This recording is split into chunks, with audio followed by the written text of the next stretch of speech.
ওয়ালাইকুম সবাইকে Bengali sisters kitchen travel and blog থেকে আমি আজকে মিক্সড রাইস বানাবো। তাই গার্ডেন থেকে বিনস উঠাতে চলে আসছি। মাশাল্লাহ করে আমার গাছের অবস্থা দেখেন।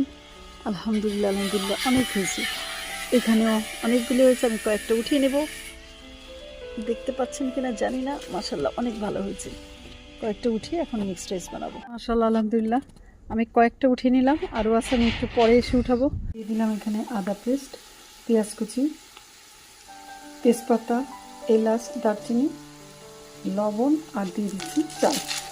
চালটা আমার একটু ভাজা হয়ে গেল। প্রথমে আমি রেড অনিয়নটাকে দিয়ে দিচ্ছি,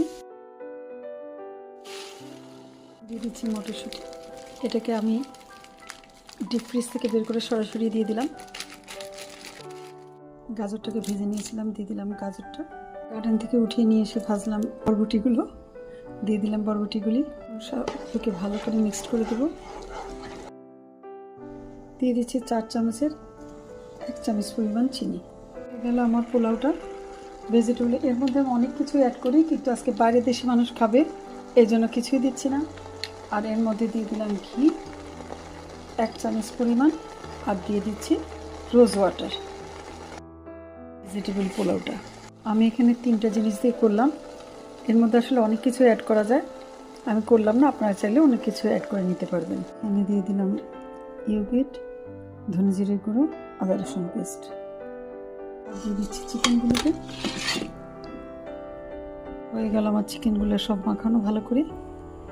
এখন আমি রান্না শুরু করব কিছুক্ষণ পর, ঢাকনা দিয়ে রেখে। রোস্ট করবো কালার ছাড়া, কারণ বাইরে দেশি মানুষ আছে, তারা খাবে, তারা পছন্দ করে কি করে না কালার, তাই আমি আজকে কালার দেবো না।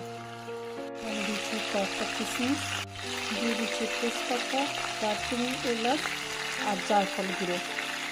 দিয়ে দিলাম মশলাটা যেটা ছিল বাকি সেটা, আর এটাকে দিয়ে দিলাম একটু পানি। এটাকে আমি আস্তে আস্তে ঘুরিয়ে ঘুরিয়ে নেড়ে দেবো, মশলাগুলোকে ঢুকিয়ে দেবো ভিতরে। এর মধ্যে অ্যাড করবো 1 চামচ পরিমাণ চিনি, দিয়ে দিচ্ছি বেরেস্তা।